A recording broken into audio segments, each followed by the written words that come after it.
So it's on.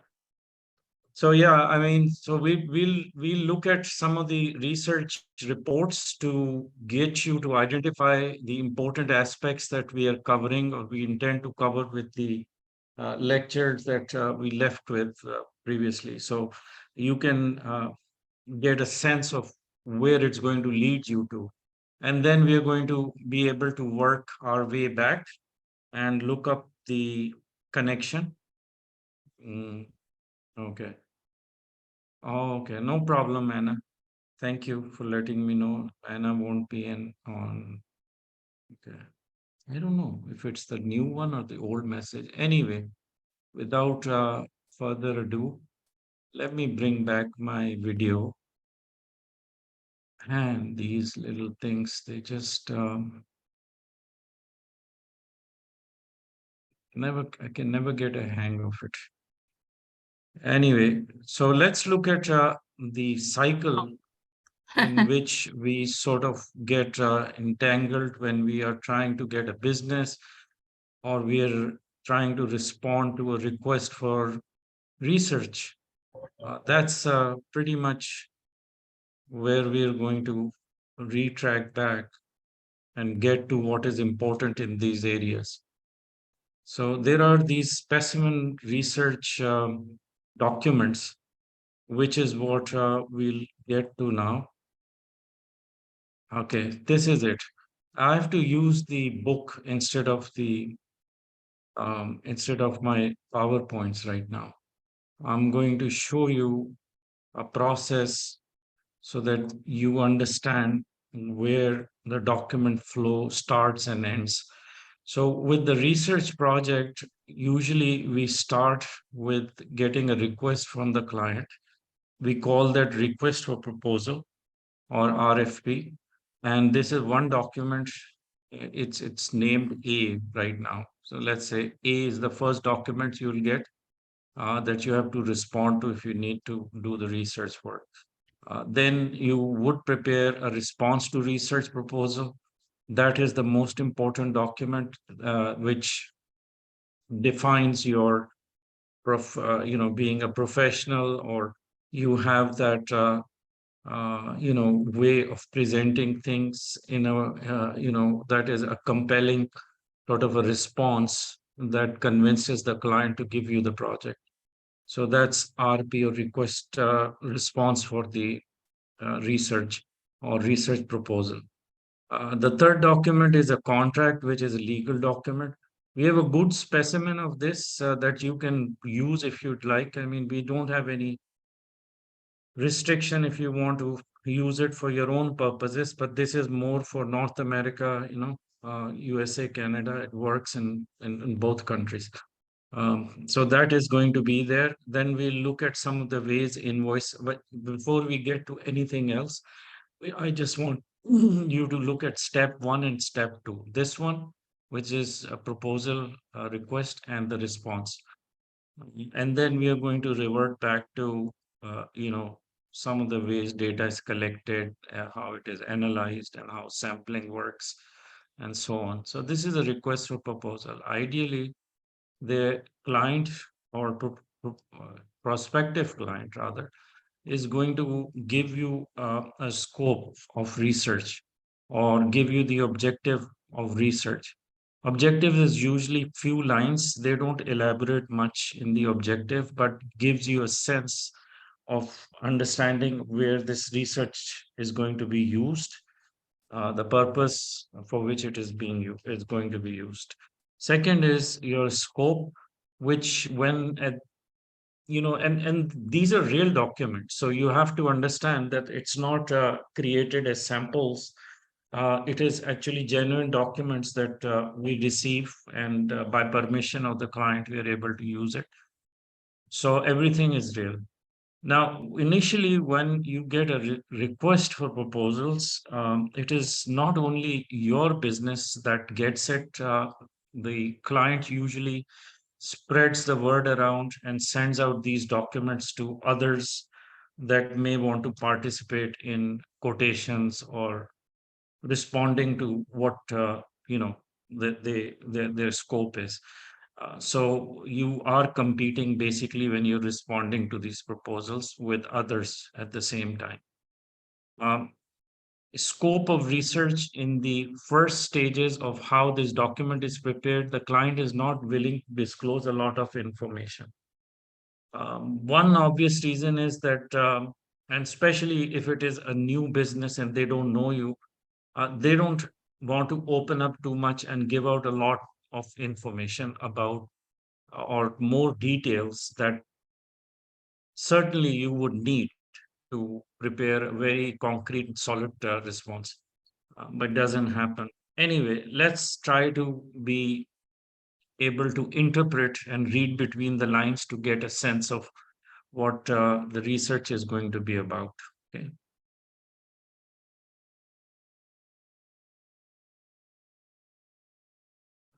It says, first, the objective. Let's look at the objective. It says the objectives of the research are to assess the product's market and evaluate its economic viability based on consumer needs and the price they're willing to pay.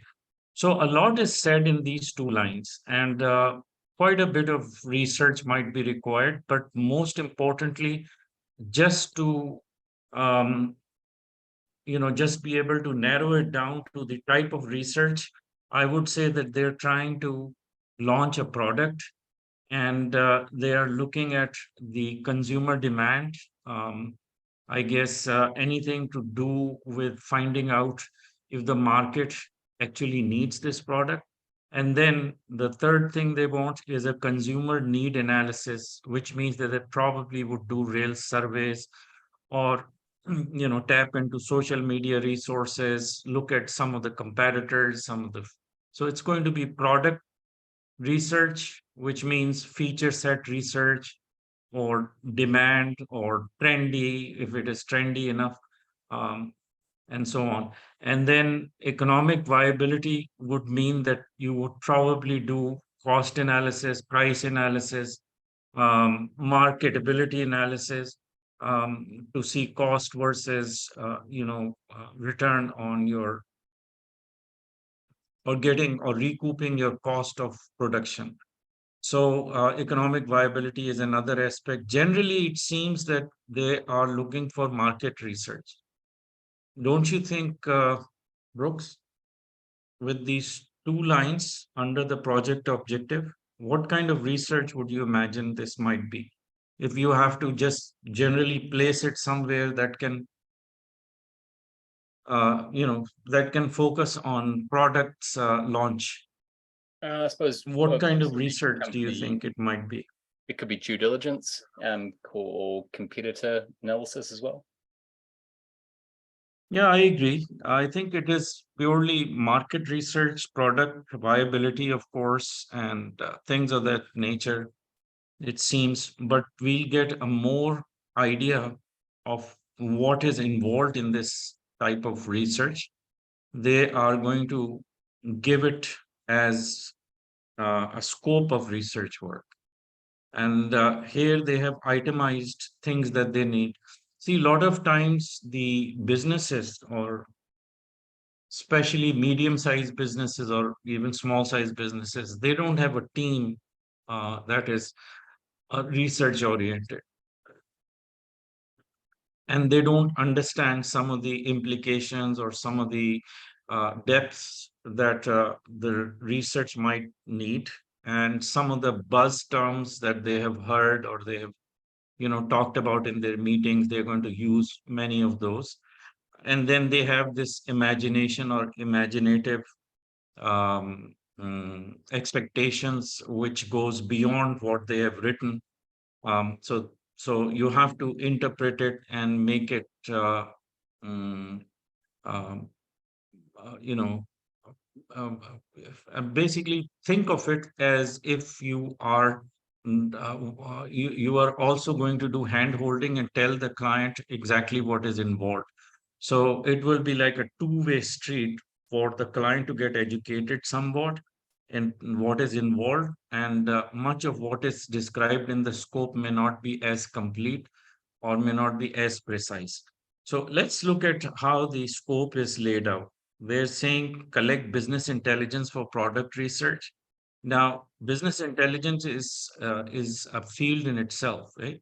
It has so much that you can collect for the purposes of competing or finding out what your competitor is doing, cost wise, price wise, feature sets, and so on. Then you've got best price determination. So it's going to be cost analysis. Cost or the price determination means if it is sellable at a certain price point. Cost, on the other hand, is the cost of production or bill of material and things of that nature. So you cannot determine the price unless you know the cost, or you would have to evaluate the minimum prices at which it should be feasible and attractive for the consumers to buy this product. Evaluate product competition and its business outlook. The client will rely on data collection and data analysis. Now, this is more important. This is asking you to collect data. So data collection would require different methods depending on the type of data. If it is numerical data, if it is something that is quantifiable, if it is qualitative, which means, more effort, more um, work involved in qualitative data. And then analysis and analytical techniques would be different. Um, you'll have to get a sense of what type of information is required, and then perhaps be more clear with the client on what type of reports they would want, so that you would know which analytics would work best. They would want quantitative research as well as qualitative analysis. So they know this much, that there is a difference in the type of data that may have a qualitative characteristics or qualitative. And they're talking about social media trends. So they're very much interested in getting consumer sentiments, consumers' behavior in buying or talking about, or the marketability through social media, and behaviors in the purchase of similar or comparable products in current online market.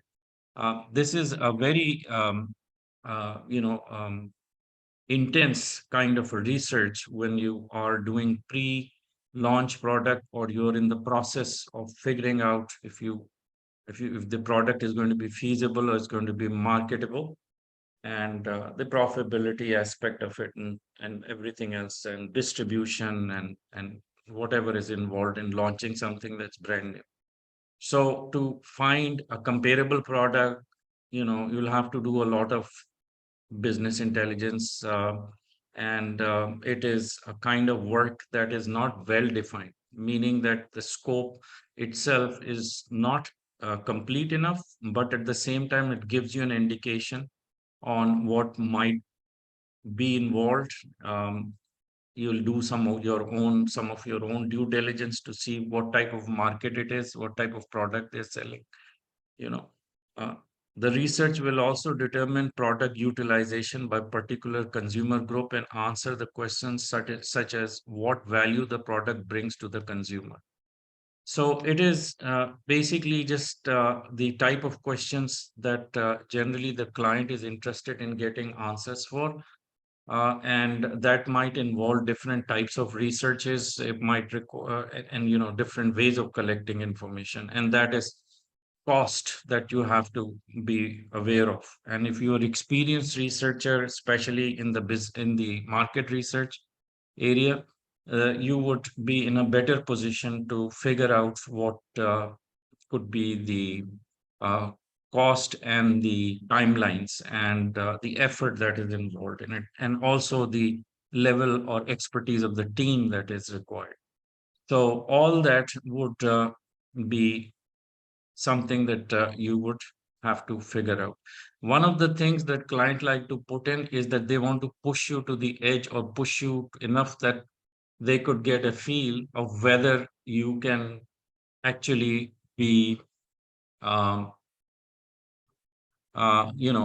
duped, I would say, into um, committing or overcommitting something, which effectively is an expectation that you might end up agreeing for, and later on you'll regret it because you won't be able to come through with it with your billing, your cost, and all your resources that may not be sufficient. So you have to be very careful.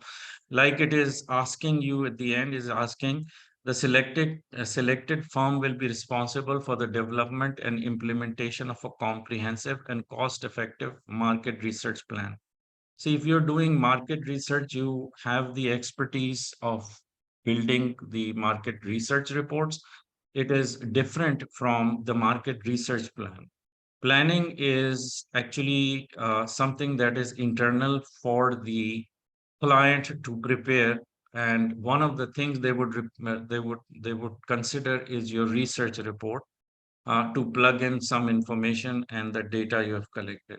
So you would have to say, no, no, no, we won't be doing market research plan because that is your internal document, and we don't want to be involved with doing this part of the work. Then they want to be even more specific at the bottom. You could see that they have actually listed the kind of analysis they need. Now, all analysis that they are writing or something that may have layers to it, or it may require certain type of research that will not correspond with the scope that they have defined. So again, unless you know what SWOT analysis is, what product analysis is, what price analysis is, you should not be taking these as general terms, but rather you have to be very specific in asking the client of what type of product analysis you require. Would it be in depth? Would it be cost of material, bill of material, cost of production, or feature sets? If it is scientific or there is technology involved, then it is a job of the business analyst to to do this part of the work. You may not be technology wise savvy enough to do feature set analysis, for instance. Like you wouldn't know uh, things in information technology that has to do with programming, data, system analysis, data analysis. So you have to be specific. Anyways, these are listed here. Now, what is important for us to find out of all of this is that we certainly will have to respond to this proposal.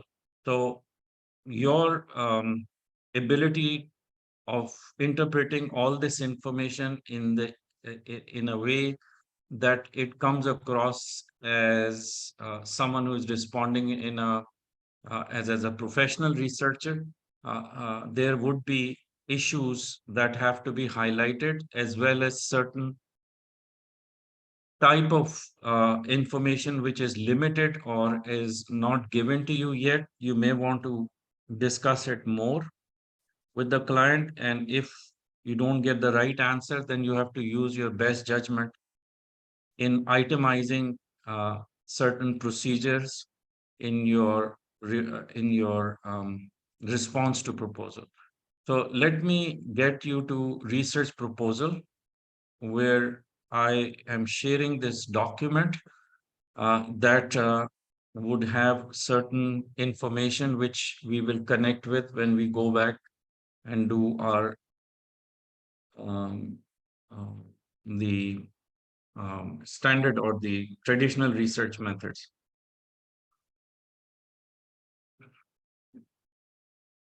So the first thing you would do is that you're going to give a background about your company, your business.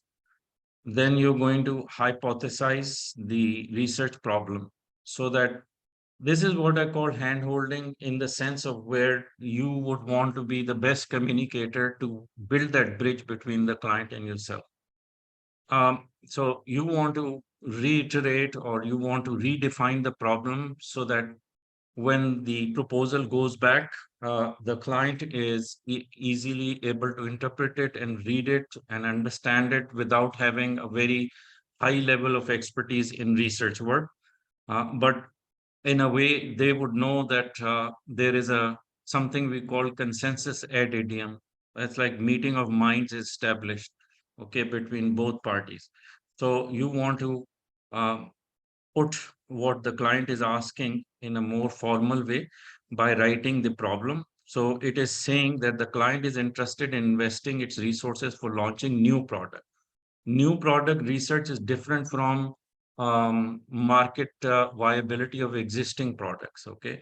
Or the market research that is involved in doing comparative analysis will heavily depend on whether the product is brand new or there is pre-launch, or you're in the production, or you're planning something which is innovative, new. So everything depends on the type of product. So what they're saying, it's a new product for men that contributes to concealing and covering men's baldness by applying organic hair fiber solution via hairspray bottle container. So now you're very specific, okay? And this is what you found out when you spoke to the client. Now you know what the problem is, and exactly you have identified it with the product, pre-launch or pre-production, I don't. But then the objective is further clarified, and it is saying in this regard, the client wants to outsource a comprehensive online market research. They never use the word online market research or market research, eh? But now that you are the one who has to respond in a formal way, it means you're going to use formal definitions, formal, um, naming, or headings, or anything that is well known, and is identified with specific type of work, or the scope of work is can be tied to that specific type of research, so that the client knows that they're asking for online market research that covers both qualitative and quantitative research concerning new product viability, optimized pricing, and validates target consumer market. Now you've started using these words that are not only impressive but convincing for the client to know what it means, because they can always put these wordings in Google search, and it'll help them to learn a little bit on what it means. So you have to use the correct terminology.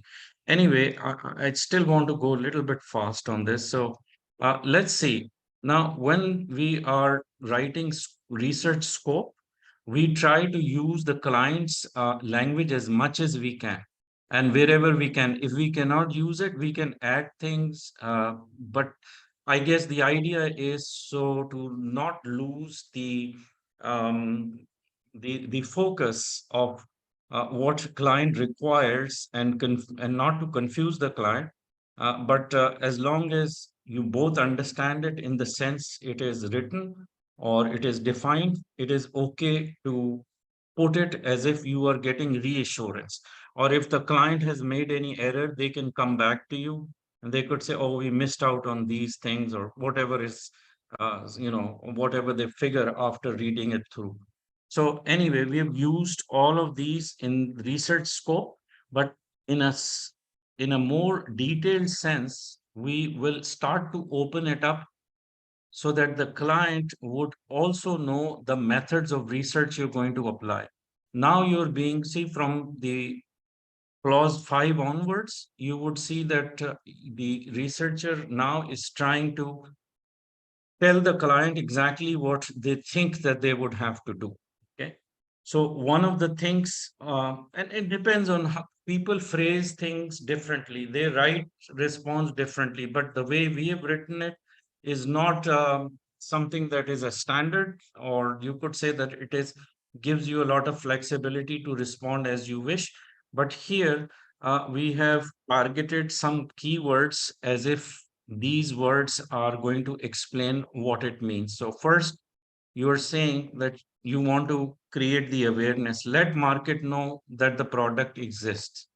Targeting, who you're targeting, reach the target segments with highest online sales potential. Okay. Price determine, optimize price offer that will close the sale. you know Market analysis, identify business strengths, weaknesses, whatever.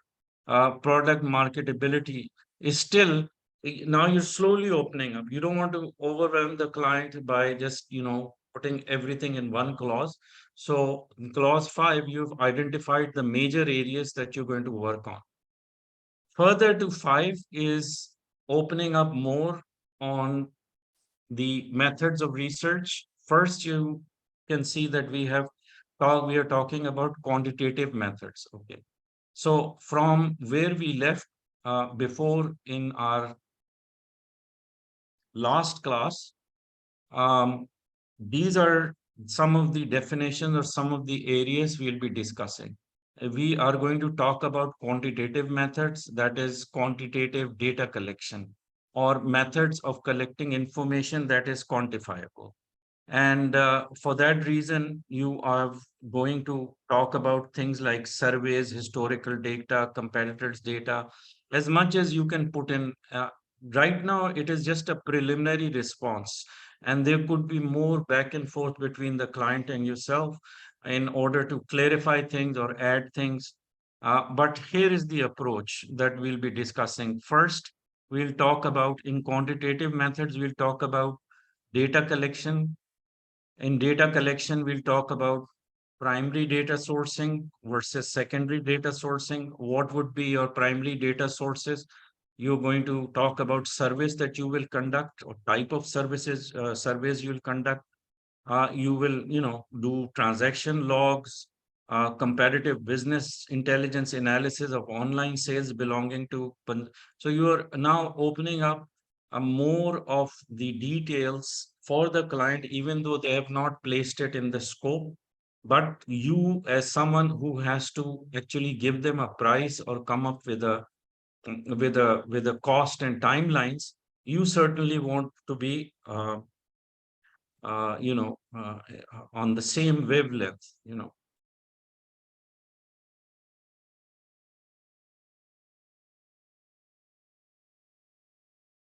Okay,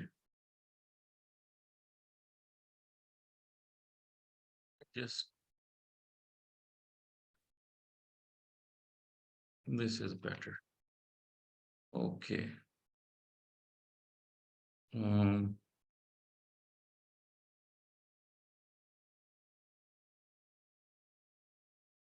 so what would be our secondary data sourcing for quantitative methods? Okay, we are still on quantitative methods.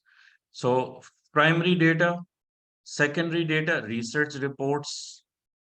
Secondary data research reports means that here you're talking about where you're going to source it from.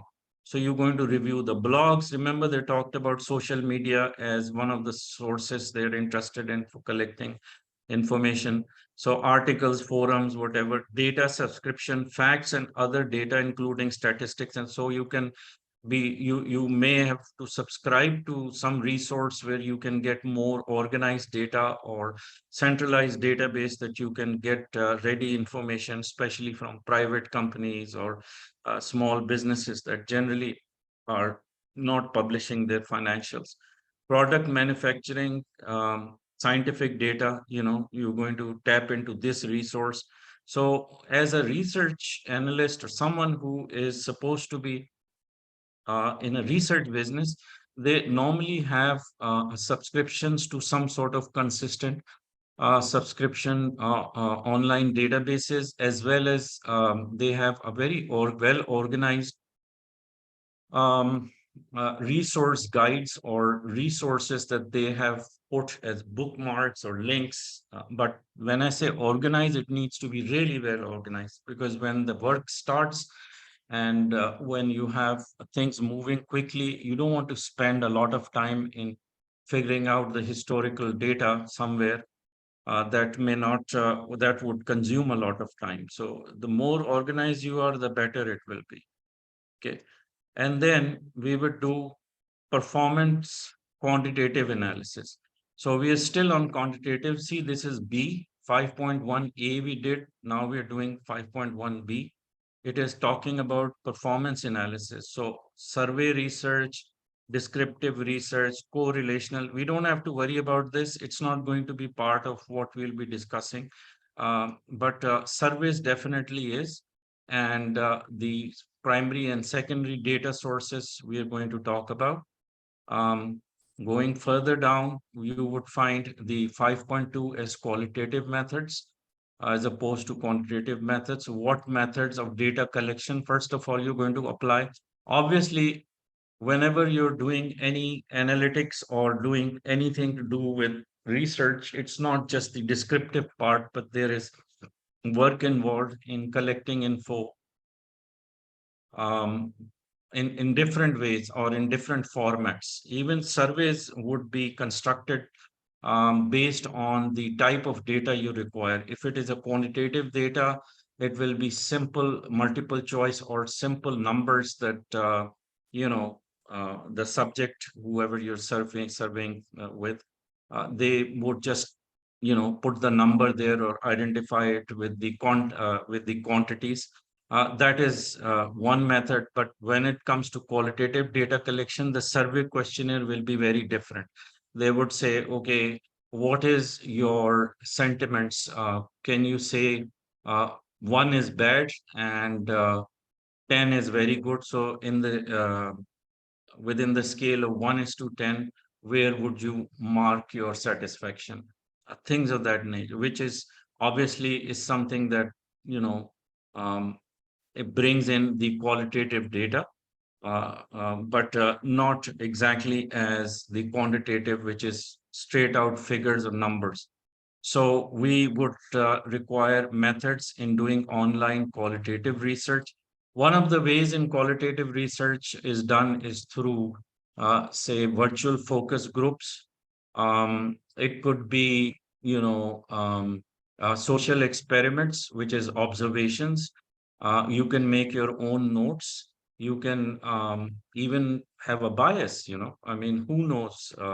Certain social experiments, because they are subjective depending on how you feel about an issue or how you feel about uh, making your observations, if it is your personal beliefs or if it is, so there is a lot of influences and there is a bias, and so the qualitative methods is not as perfect as statistical or quantitative methods.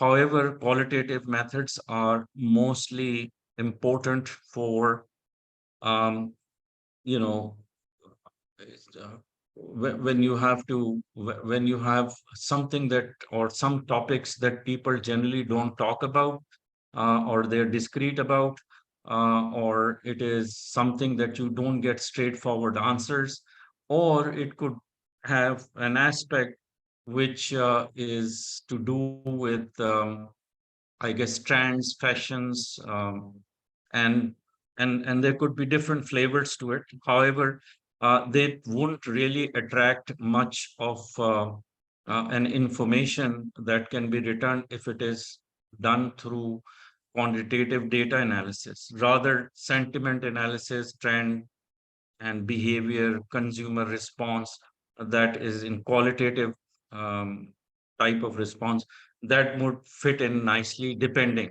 again on the type of data you require. Then you've got gather customer behavior and trend data from social media, data captured sources. Now, those that are not familiar with doing research using the social media, often they would have trouble in figuring out what it means, or even if they should be putting data captured sources, or they won't have a clue what data captured sources are. So the thing about market research now, everything is so specialized, and with the internet and so many application tools and assistive technology for collection and interpretation of data, including data visualization tools and sort of analytic softwares that are out there, one has to have a very a specialized knowledge in this area to offer these services. Just doing conventional market research or what used to be standard methods are changing and evolving. So you have to be aware of all of these tools and things that would support you in doing this job. Just I know some people who are only doing social media research, nothing else. So that has become their focus area. There are people who are doing something called reputation management research. I don't know if you heard of it or not, but it sort of looks for information that is collected through reviews, opinions, social murmurs people talk about. But mostly reputation management means that if the branding is very famous or something that is in the eyes of consumer is recognized as a sign of quality, they don't want anything tarnishing or damaging or blurring the goodwill of that branding. So they would hire firms who only specialize in finding what people are talking about. And if it is positive or negative, if it's negative, then they would find ways to counter that info. Or if it is not something that is true, then they would have to contest it and have the sites to drop it, or even take it to the court whom. But that is even more specific to social media reputation management, and so it continues. I'm just giving you this extra bit of info. Then you got perform qualitative analysis. So once we have the data in hand, then we do the analysis. Obviously, you need to do the collection first, apply the methodology to it, and then once you have the data, then you come up with the strategy to do analytics. What type of analytics you could do? There could be 20 different analytics. Again, but you have to fall back on the core scope of it, not to do anything extra, but stay within the confines of your scope, not to overshoot your cost of uh, doing the job. and these things like data visualization, sentiment analysis, qualitative, comparative, I don't expect you to know all of these. All I'm saying is that we will be we have to get an understanding of what it means for a research to or a researcher to be able to understand these terms or these ways in which these wordings are used, so that when we are doing, like I said, when we continue, you would see how we connect to all of this, and you would get a sense of why we are learning that we're about to learn in the research process. Research team you have to also give out so that they know what is the level of people involved. Okay, what is the expertise they have in house. You can even work with other researchers as your uh, as your collaborators, as your alliances. You can do special joint ventures, because just one small group of people or small firm, or especially the kind of business that you do as a sole proprietor, you don't have all the expertise, and yet you get to submit proposals for all different kinds of research work. And so you need to be in touch with or have, because it is a cottage industry. I don't know if you know it or not, or if you experienced it or not, but it is still a cottage industry when we talk about small to medium sized businesses. The large sized businesses usually are not only very expensive, but they don't do as much of customized research anymore. They do their research as a regular practice on certain niche areas or certain trending, example, the trending technology, for instance. You will have the reports that are already prepared because they have people that are working on regular salaries. But because if you compare it with the small to medium sized businesses, they get they are impacted based on the seasonal value or the seasonal workload that they get. So it just fluctuates so much that it is very hard for them to just operate on their own, or for them to operate with hiring people that might be sitting idle. But these big companies or large research houses like IDC, for example, I think there is Forrester Research, there is Price Waterhouse, and all those. big names. They actually produce those reports, hire people on regular basis who write research reports, research papers they put together uh, for for them to be able to sell it. And the cost price for those reports are extremely high, depending on the subject matter. And in any case, that's just the market side of it. So obviously, you have to work together with or in collaboration with others. And because it is seasonally inclined, you may want to have a temporary setup or alliances with other researchers so they can be available to you when the time comes, or when a research has a cycle also. Sometimes because it goes from one stage to another, you can never go from one step to the third and the fifth.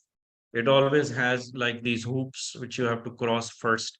So when you keep going over them, you would find that it has a way of scaling, or there is a demand for higher um,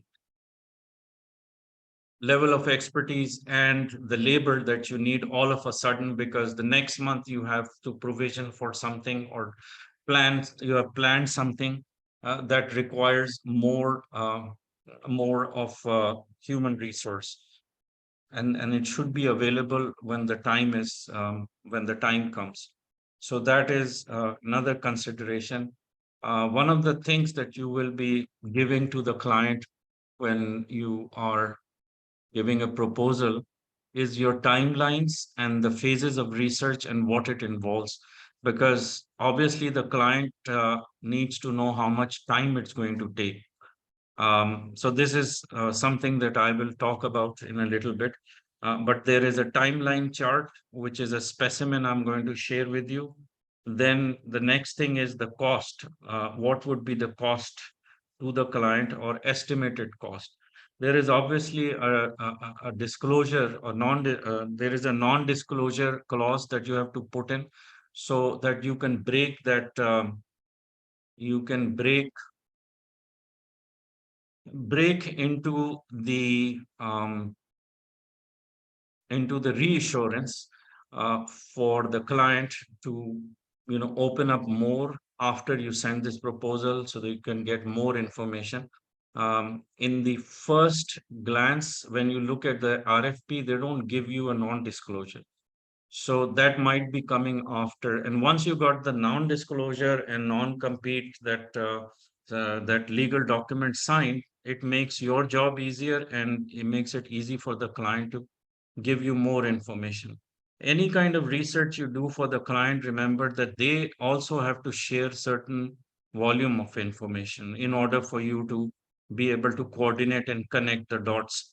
And for that reason, they would require non-disclosure, and they need some sort of reliability from you or undertaking that says that you're not going to use that research report or their information to be made available to their competitors, as well as to make sure that you don't resell that research report to their competitors.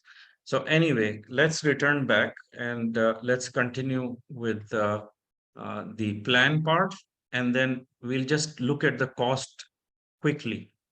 We need not do research contract, but I'll come to it. I won't forget it, but I will come to it when we start with module 3.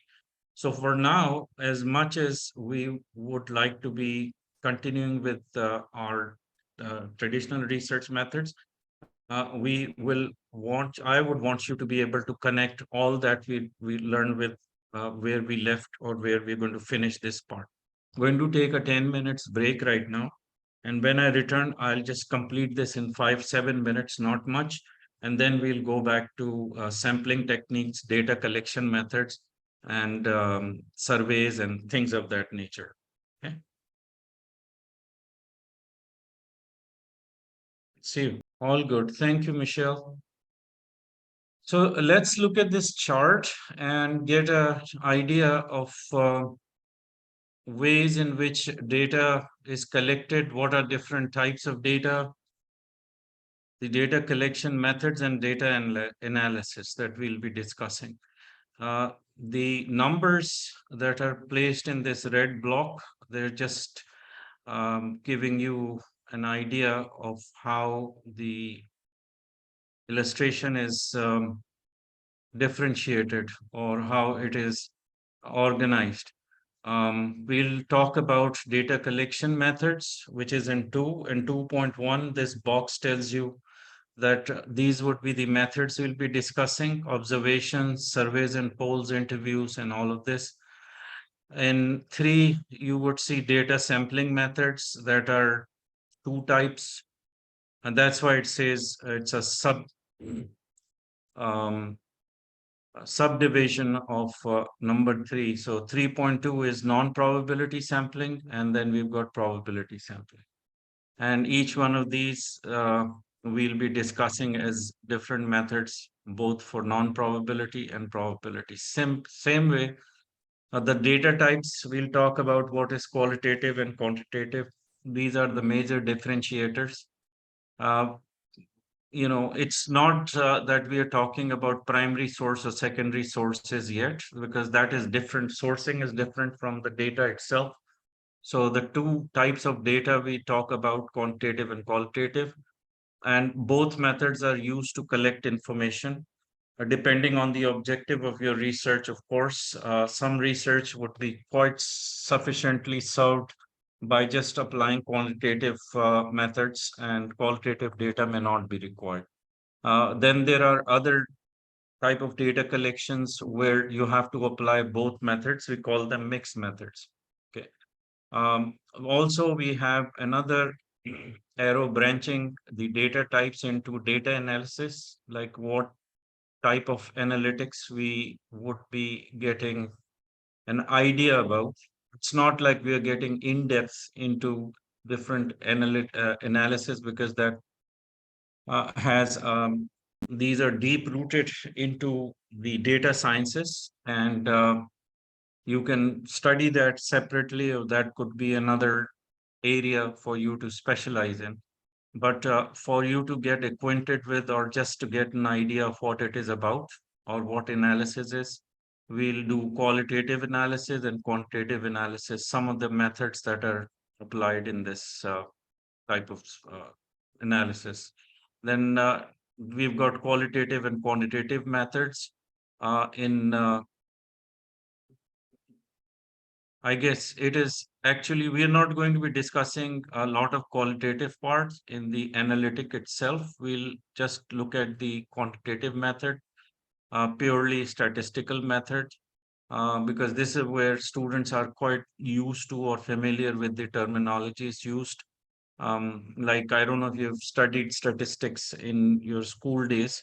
It is going to talk about, central tendencies, standard deviations, ranges, and so on. But in our CIRS exams, you won't be asked to do any mathematical computations. You don't have to learn these methods in order for you to apply it in the exam.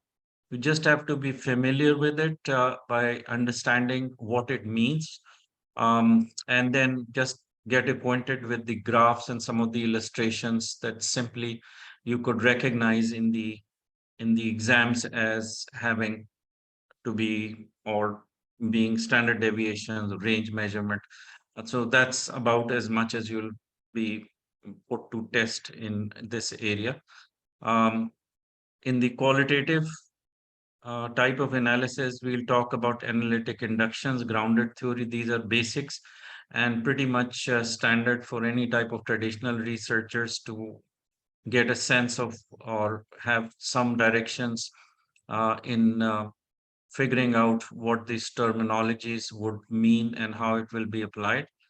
Um, we will do quantitative methods like coding, memoing, and so on. Anyway, let's move on. There's just an overview.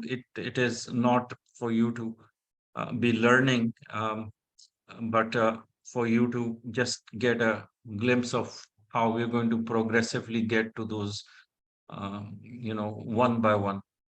Data types and data collection. So 2 types of data. Qualitative for research gathers the information that is non-numerical or cannot be quantified easily.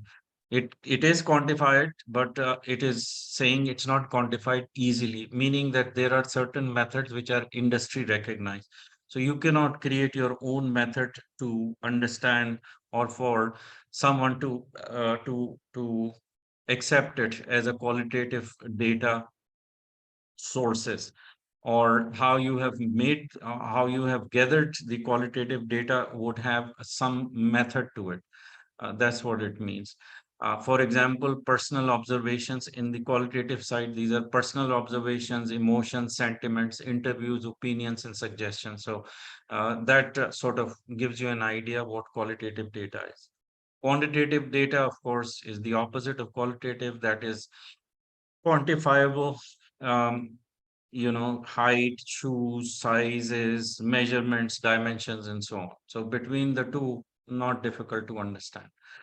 And moving forward, we'll look at the data. I'll be doing these slides rapidly because we're coming very close to finishing up the course. And I'd like, since you're all here, at least the ones who have been taking my class regularly, so I want to share the schedule with you to give you an idea of how long it's going to take and what is left over, because holidays are coming. Obviously, you have to make your plans. Will like to look up the schedule. There is this new one that I've placed in there.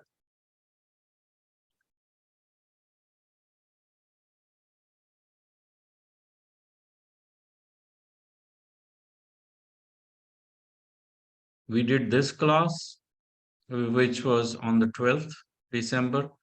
The one that I wanted to take yesterday, nobody, or maybe you didn't know about it, I don't know.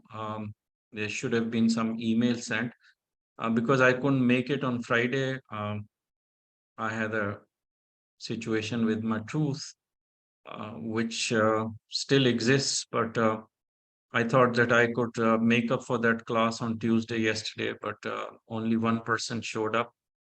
So I definitely couldn't carry on with it. So I just left it. And then this is our class. Is it the correct date? Yeah, get an email.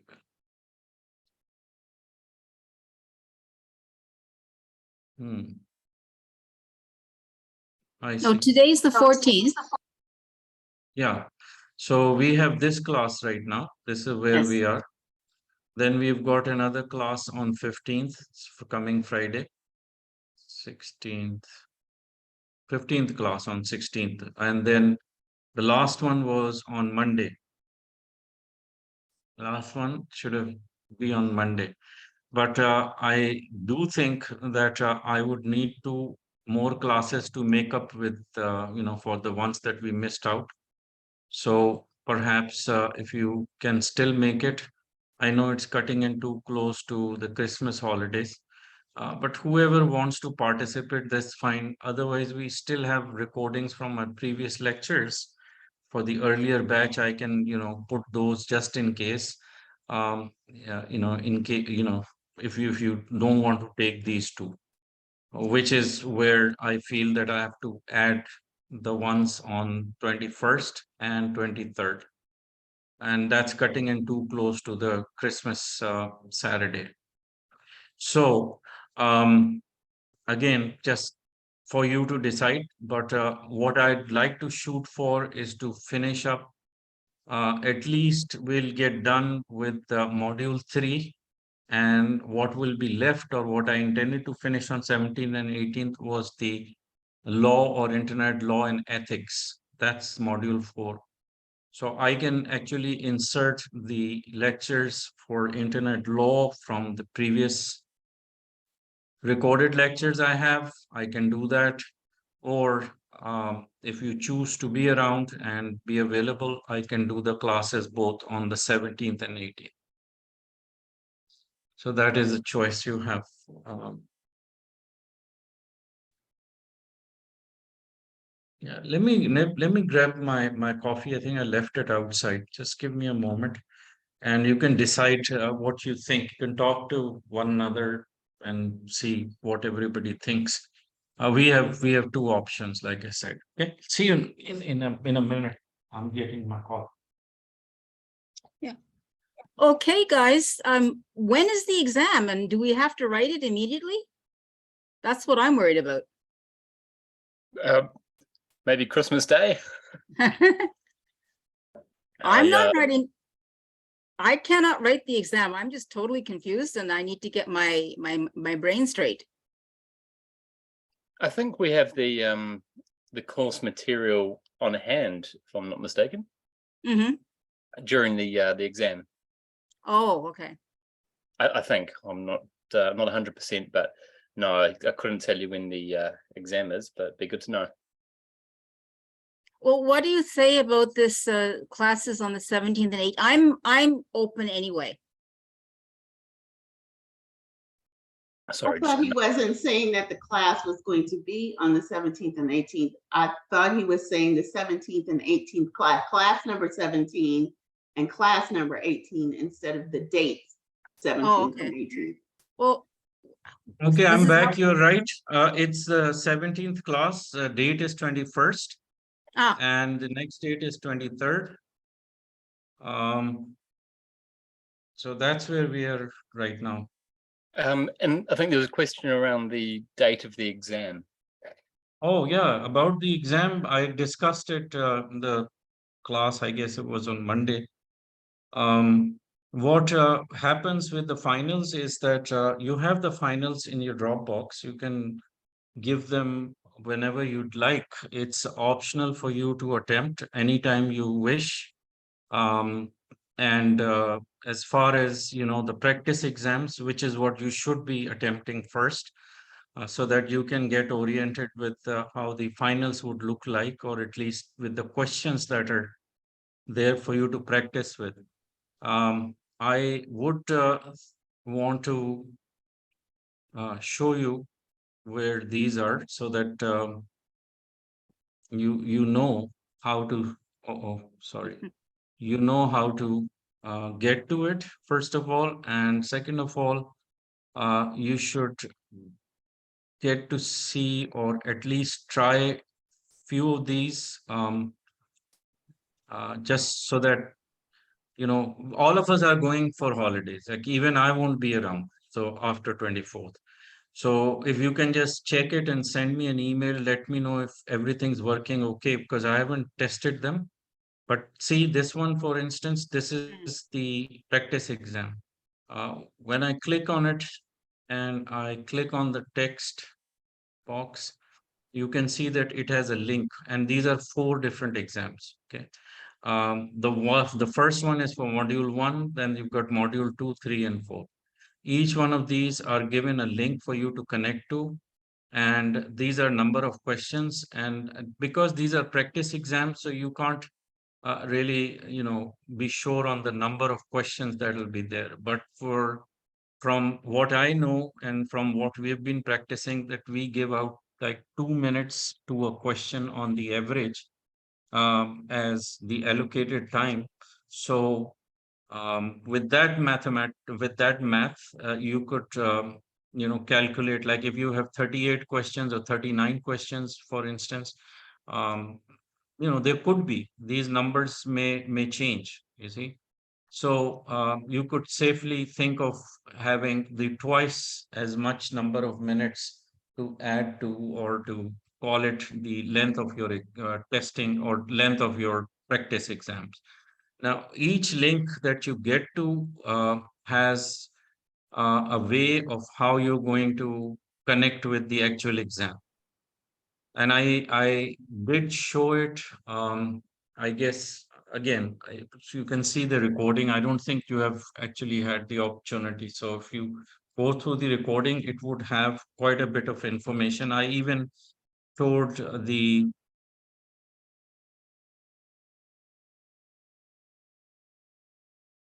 so Brooks is already there. Let me check. $2175 sign. That's incorrect, eh? Yeah, I was just trying to run the practice exam, and it says that the password you tried is incorrect. Okay. I had that problem too, when I tried it, not recently, but earlier in the course, I tried it and it wasn't working. Mm-hmm.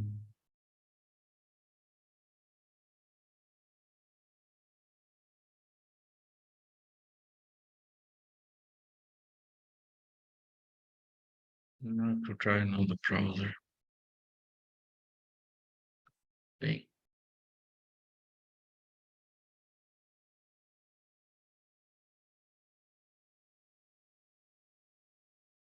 Why do I have to install it? Anyway, let me see if I can get to the, it's saying resume because it is cached already in the, so here, why is it asking to install it? Okay. I have to test it out. Actually, it's not my job because, you know, somebody is actually from the examiners department have to do it. But let me give it a shot. Where is the Bing one? Here, let me try it.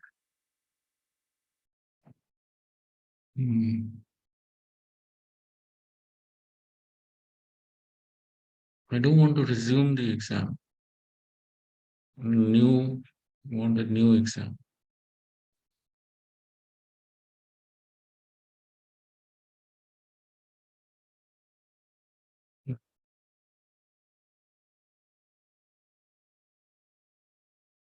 Okay, I have to check because it's asking me for, is it giving you the same screenshot, the same screen that I'm getting when you click on it? Mhm. So it says email address, right? Start, resume. Okay.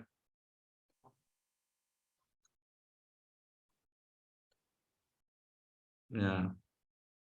All right. So when you, okay, do this, just go to that link, the one that you are taken to, and enter an email address that you would want your exam results to be delivered in. So give it an email address if you can, please, quickly, and then do next.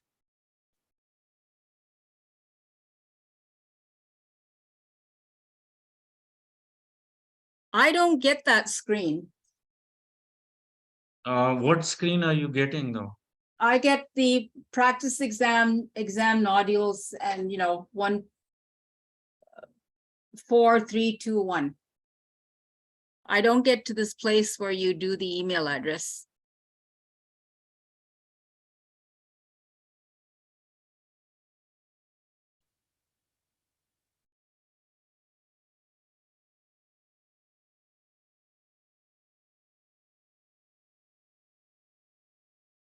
You mean you have this link that you are just simply copying and pasting it in your browser? Yeah. And it's not taking you to where I am, right? With the screen that I'm showing. Is that what's happening? Did you copy and paste this as is? So, Let me try again. You never know. I've just tried again using a different practice exam, and it's accepted the password that's in the Dropbox. I can't remember which one it was. I think maybe the second one down. But for the first one, if you are taking, okay, now let me hold on. First thing is that when you get to the screen, just put, are you getting the input for putting in your email address?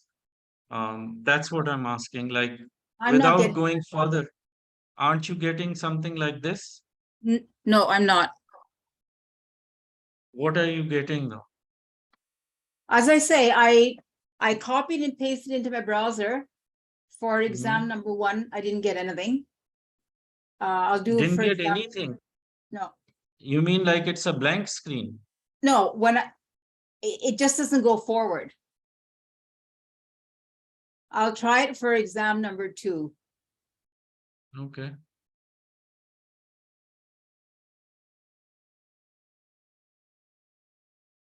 Getting into the exam is harder than doing the exam.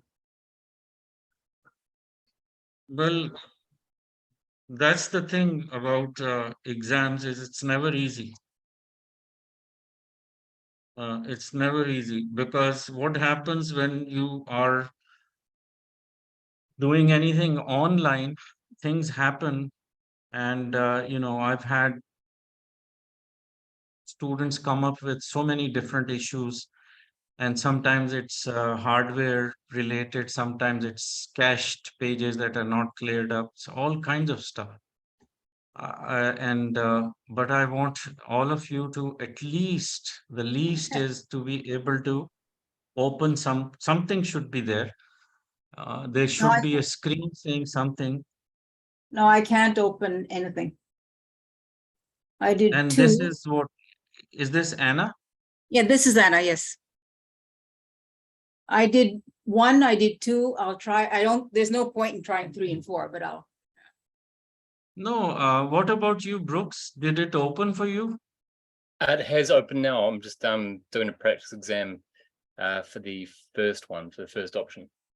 No, don't do the practice exam. We just don't have time for that. What we need is just to get to know if you're all on the same page and if you're able to get to the exam. Yes. That's what I Naveen, wanted to. Naveen, Yes. all you want us to do is to copy and paste this into a browser and Yes, see, that's it. okay. Yeah, please try that. Hmm.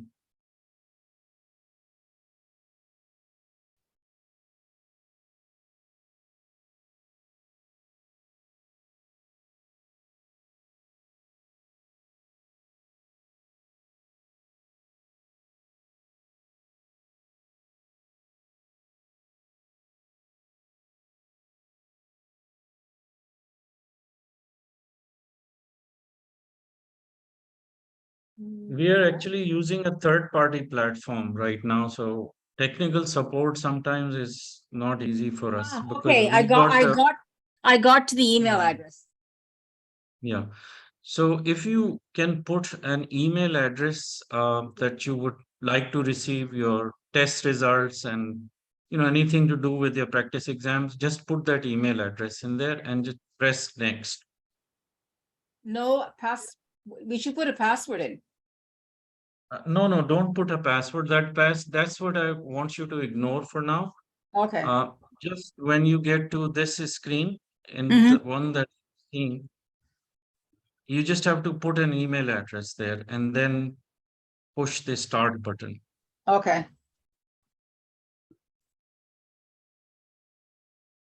Done. And I'm doing the same. Now, here is the password that is different. You don't have to put the same password that's given to you. The one that you have is to start the exam. This one, or this screen is for you to have a password that allows you to pause and then restart or reconnect with the same exam back again. For that, you're going to put a password, which is what you're going to generate yourself. It's not generated by us, or it's not the same as the one given to you. This is just going to be your password. You can just make it a temporary password.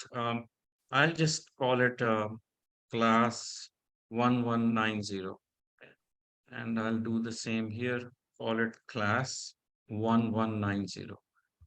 Right? So this is going to be my password, which I've typed in, not the one that's given to you.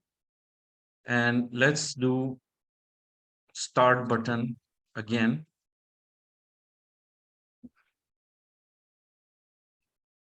Given to you to take now it is asking you the question. So the previous one that you got was not the same. I'm sorry, the one that you got in the uh, in that notepad, that's the one you're going to put in here now. I believe it was capital CIRS 1179, was it? Which one was it? 7-5. 1175. Okay. 1175, and that's it, eh? Or there's a dollar sign. Let me get back to Yes, and a dollar sign on the end. okay.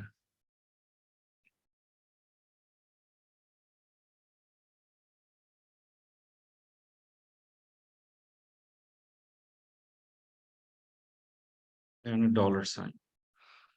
And it is saying that this is not the password you just registered with your email. It is a password that should have been given to you to gain access here. Okay. So the one that you have in your notepad, I have placed it in this one, and then I'm going to push continue.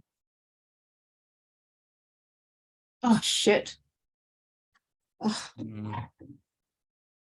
Let me see. CIRS 1175 and 21175. It's not 1175. Okay. Now it should be correct. It's not correct, eh?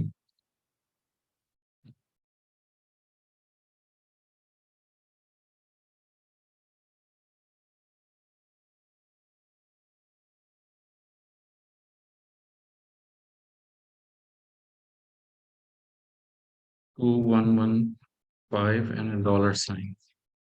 What is the password that, can you keep that up so that I can see it? Or let me take it with my phone.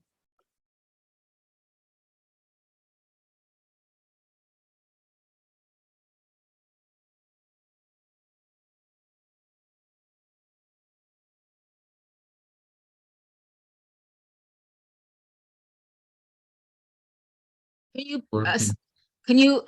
can you let me see the password again?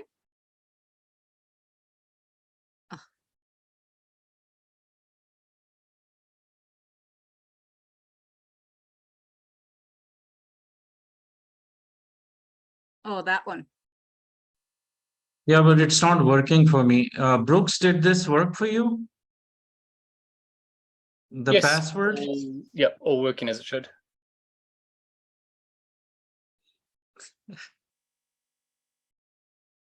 Hmm. So Brooks, you're way ahead of all of us. For some reason, it's working for you, not for us.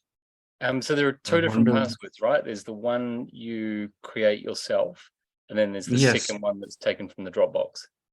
exactly. Exactly. So when I put the second one, it just is not happy with it. You see, I put into 1175. Which exam is it responding to, Brooks? Was it module 1 or 2? Just the Huh? first one. Or the first one, eh?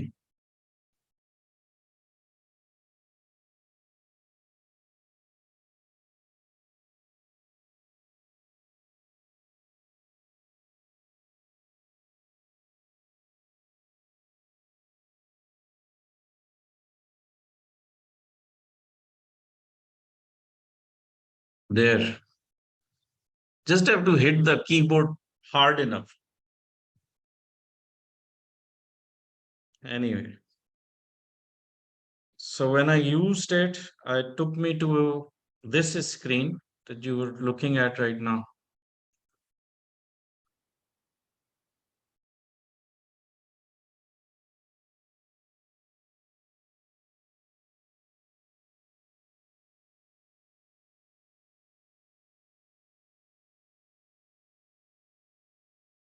Anyone there except for me and Brooks? Michelle, Doritha is there. Hi, Yes, Doritha. Anna. I was able to get there before. But I just tried the first one and it did work for me. Okay. I'm still trying. And this is Anna, eh? Yeah. You can't get through. I wish I could give you tech support on this, but I'm not sure. DK, do you have another browser that you can try? No. Do you have Chrome, or is it Chrome This you're is using? Chrome. This is Chrome. I'll just try. Yeah, just keep trying. If it doesn't work out, you may want to contact support or something like that.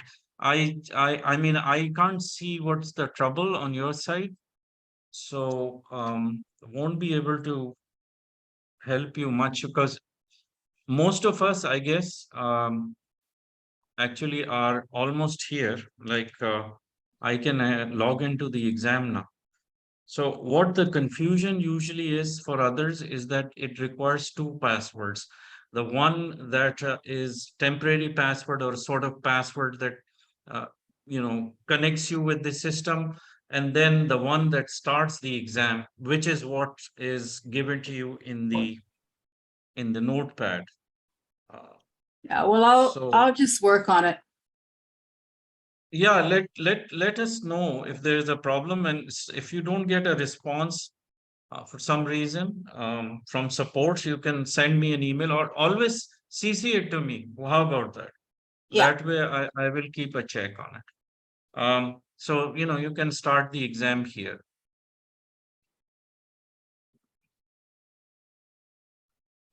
Anyway, I wished there was a way that you could have, just so that you could really enjoy your holidays. If you could, if you had done your CIRS, that would help make it more enjoyable. But listen, not a problem. I'll be back on the 26th. Yeah. So if any one of you are ready to give the final exams, or if you have trouble in practice exams, we can schedule like 30 minutes Zoom, but only if I can, you know, get something from your side that coordinates or somehow establishes an appointment. That would be the best thing. Otherwise, we still have, and I don't know if you've decided on the. Oh, by the way, even before I forget, how about okay, but for the final exams, let me also get there so that we can review that. Mm, final exams. So final exams. I think it's a PDF file.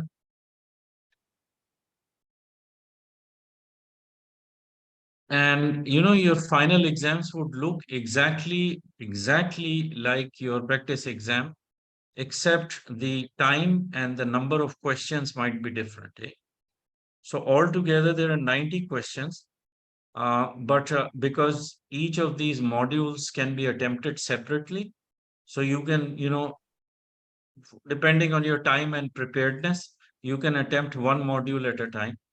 Also, keep in mind that anytime, and this is just an opinion, it's not a rule for, so don't think of it as a responsibility, but for you to know that usually the people or the students that pass the exam, they, as soon as they get, like 80% in their practice tests, they attempt that final exam immediately because everything is fresh in their minds and they're acquainted with the questions and the pattern.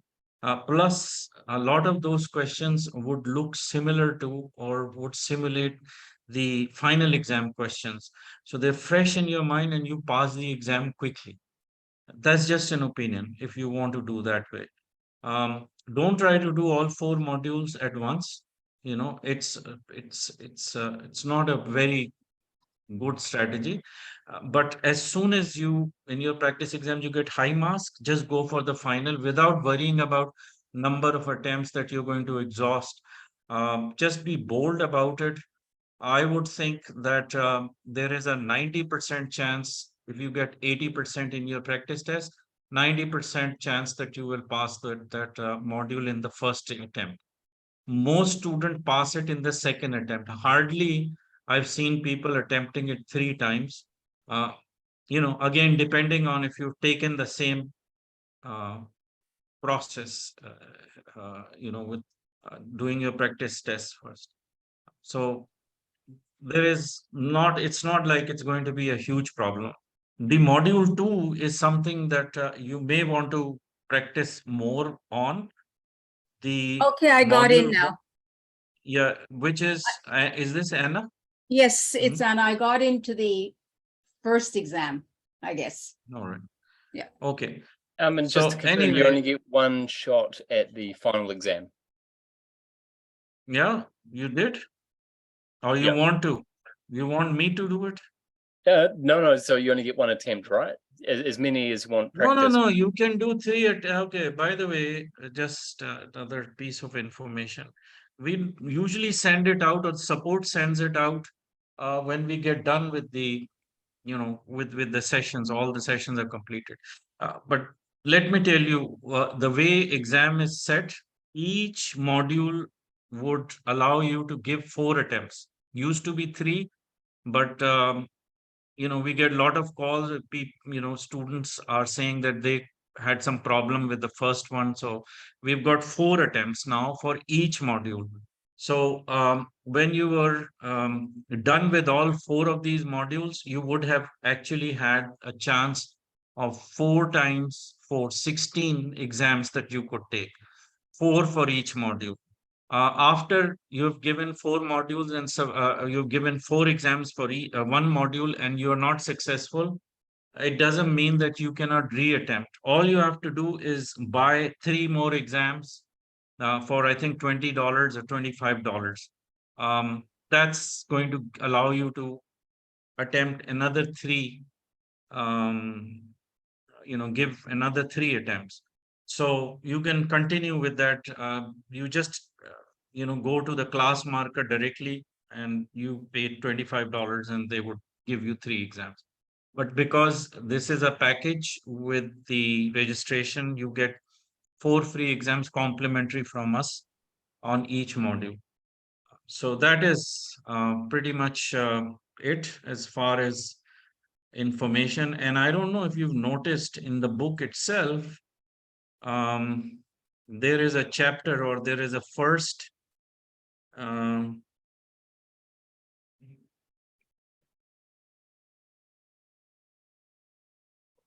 I think it is towards, which is page 425. In the beginning, you see information on the final exams. So CIRS qualifying examination, this is going to give you an overview and answer some of your questions on the final exams. Okay. So you can read through this one.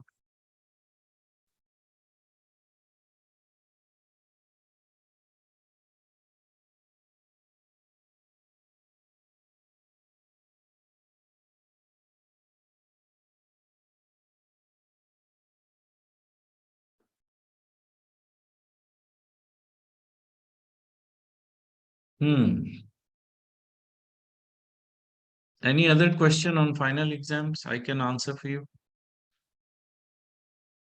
But at least you can get to the Q&As. Final will have the same process. You will once again will have to put in an email address first, then register your first last name and the password you want to use. And then there is a password given which will start the exam for you. I think that is in the in that PDF somewhere should be. So it's the same password. This will start your exam. Okay.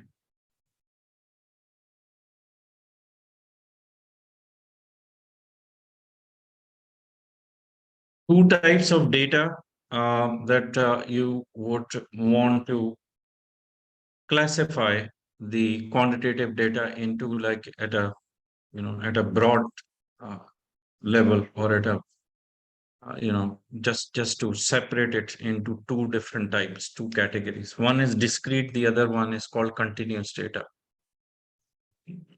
Why we have to make this distinction is because eventually all this will matter when you are using, let's say if you're using softwares to insert that or make a data table in it's going to ask you whether it's going to be continuous data or discrete data. So there'll be parameters, there would be certain type of selections that you have to do and be able to understand what it means for the software to know if it is going to be continuous or discrete, let's say. First, you choose if it's going to be quantitative, select the type of analysis, then the type of data.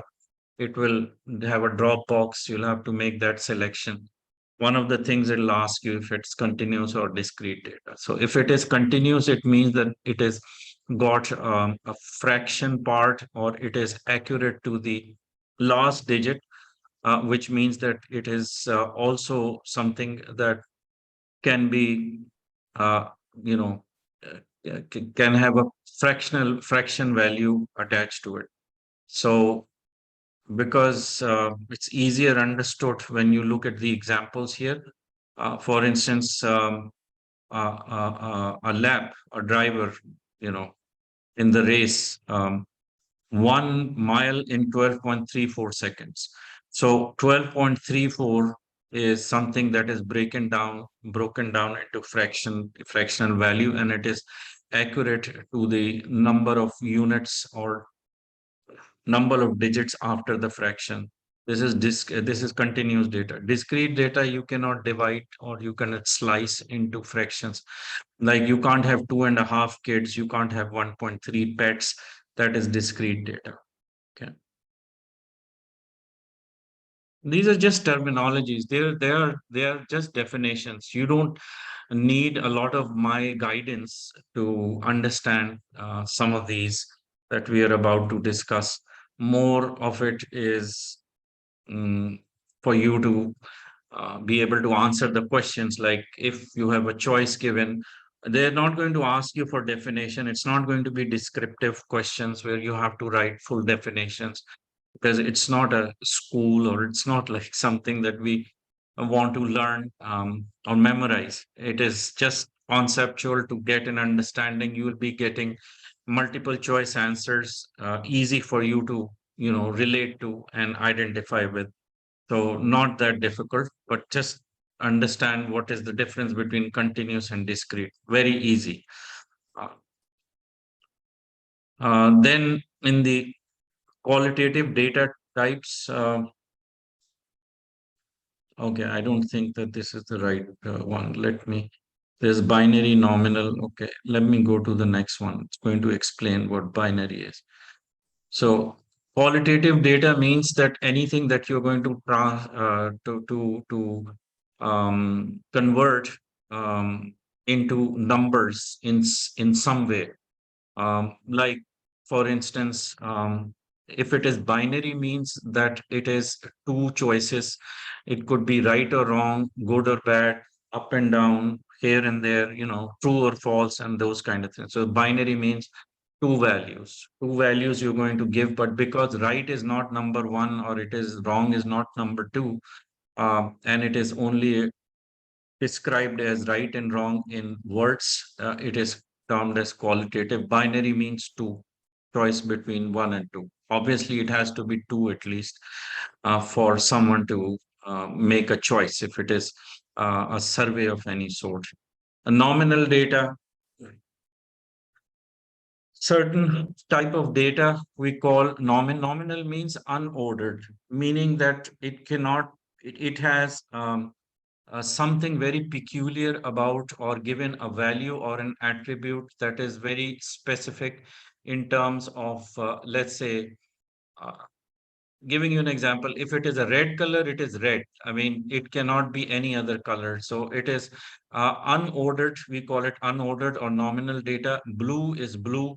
We cannot say red is better than green, or green is better than blue, because individually they have attributes and value which cannot be mixed, or which is distinguishable only on account of its form, and the way it is uh, you know described. Red cannot be other than red, so it is red, uh, from that point of view. But don't tell me like it's is moon red, or it is this red or the rose red. There are so many reds, but just for your understanding that it is something specific.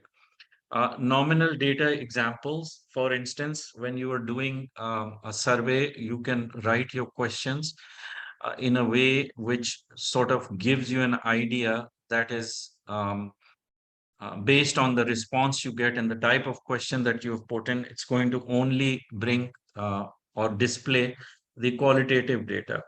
And nominal, like I said, it's peculiar. Brown is brown, black is black.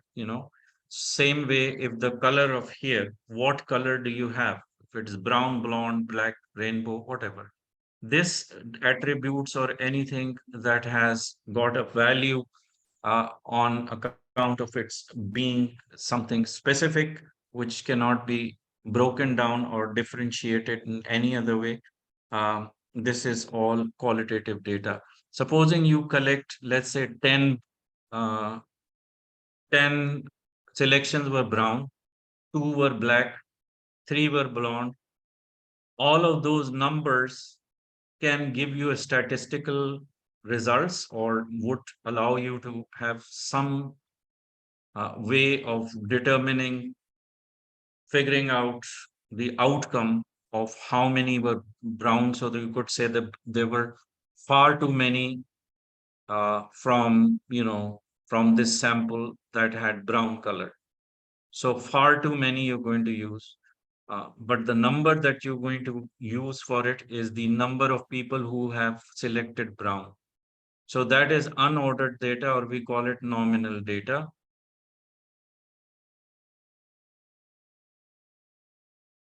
Ordinal data is the one that gives you a range or that can be compared easily for being qualitative data.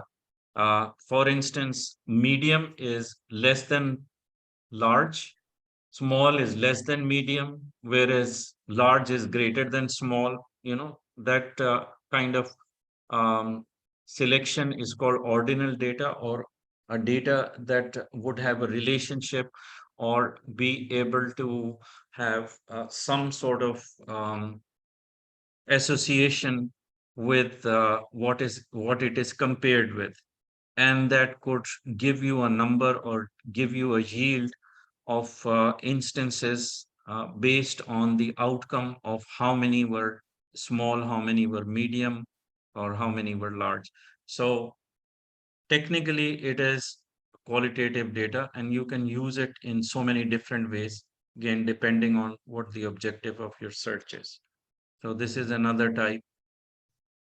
When you're going to pose a question in ordinal data, um, you can give it a scale, or this is giving you an idea of how you're going to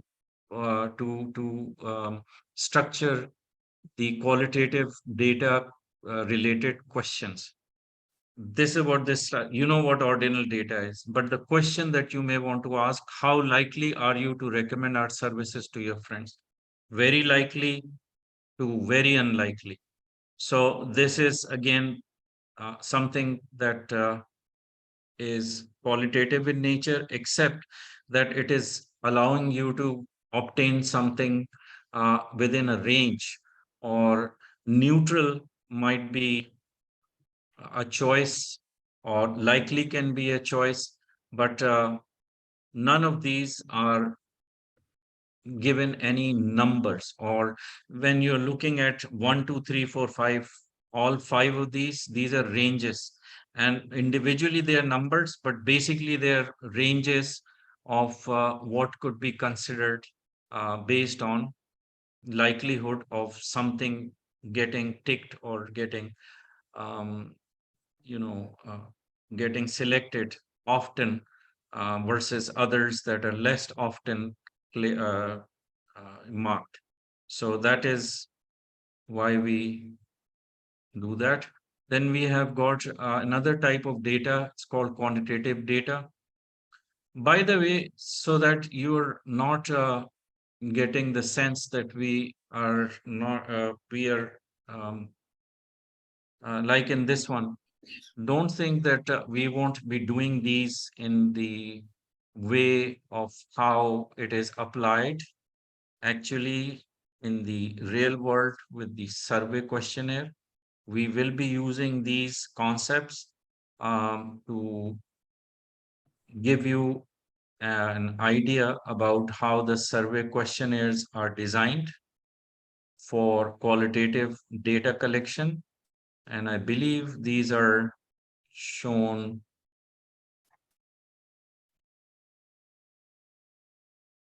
in this one. Here, see,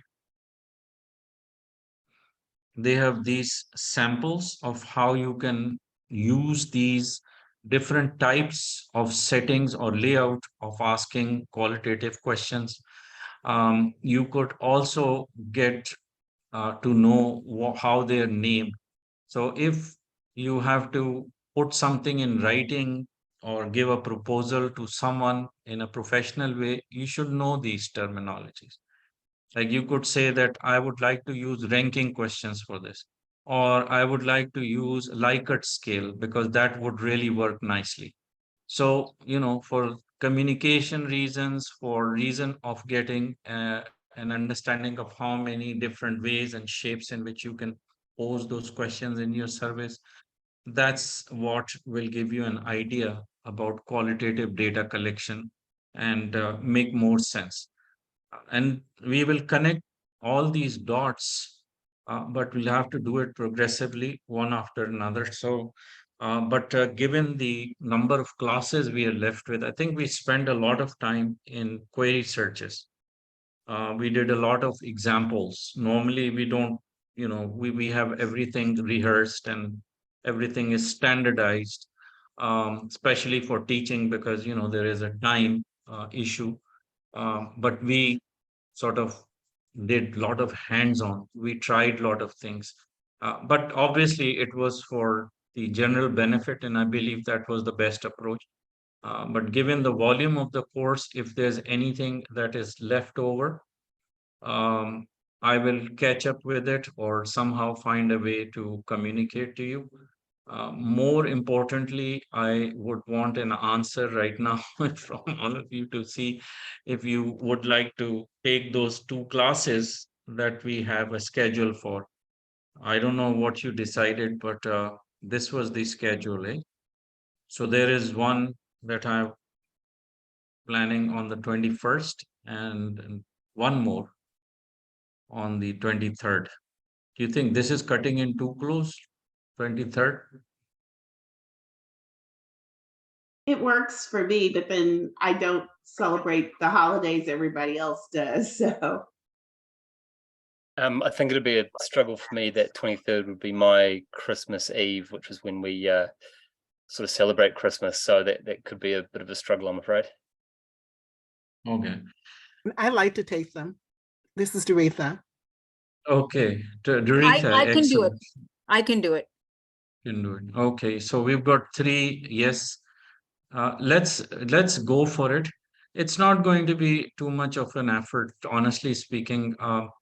These subjects are not as complicated. We'll be talking about internet law and ethics, and we'll just do the use cases or do something which we call case laws. That'll make it interesting, and won't you won't feel the stress. We will do class 17 and 18th on 21st and 23rd. That way, I should be able to cover everything. The remaining class that we have, which is on the 15th, which is the 15th class, that's coming up day after, and the one on the 19th, this will take care of whatever remains from module 3. And a little bit from the one that we are doing right now. So I have a question about the internet law yeah, class. Is that going to be yes. a focus on global standards, or will we break it down as to like the EU or North America, or how is that handled? We are we, there's only so much law that CIRS can afford to accommodate. Um, So what we have is a North American version. We don't have it for any other part of the world for now. Generally, the concepts that we'll be discussing are considered to be universally applied as far as things like jurisdiction for the internet, something that has to do with copyrights, intellectual property infringements, pretty much the same. So it is just not as in-depth and not as focused on any other region except for the North American part. And more of it has to do with US, I would say. And between, okay, between US and Canada, there isn't a huge difference in the law part, even though there is a difference in the way legal system is set up, with the courts and provincials and locals and so on. So there is just administration or administrative part of law that is different. But the law itself is not as much, um, differentiated. I wouldn't think. So that answers your question. As far as ethics is concerned, that's just like a 30 minutes lecture. It's not a huge deal. So yeah. So let me just figure out how I'm going to compress everything and deliver it to you so we finish it up. Um, Last thing that I would say, because the time is almost over. When we connect next, I want to start with the data sampling, and we're going to talk about surveys. So we'll have to go very rapid. I want to do it in 30 minutes. Rest of the 30 minutes, whatever time left with, I'll have to start with the business law. So it's going to be kind of too rapid, and we won't be able to discuss, I won't be able to discuss it things the same way that we did today, even though this is important also, but we'll keep it a pocket of time for things like exams and all that. So that's how we're going to organize rest of the lectures. We still have 1, 2, 3, 4 classes, and then we'll be done. You'll be free, and be happy on your way. Getting through this was a lot of effort. I know you all are working or somehow have probably better things to do. So really, I appreciate your effort, especially the evenings. That's sometimes very hard. Um, so let's just meet day after tomorrow. That's when we going to try to. I'll get a. I don't know if it seems like we're going to keep these classes. So I'm going to push this schedule over to support. They're going to formalize it. 21st and 23rd. So please don't forget that. And I'll also have someone send out the emails. All right. So let's call it an evening for now. Let's meet again day after Friday. Okay. Sounds good. Thank you so much. All right. Thanks Thank a you lot. again, you. everyone. Appreciate it very much. Bye-bye. Have a good evening, afternoons. Thanks.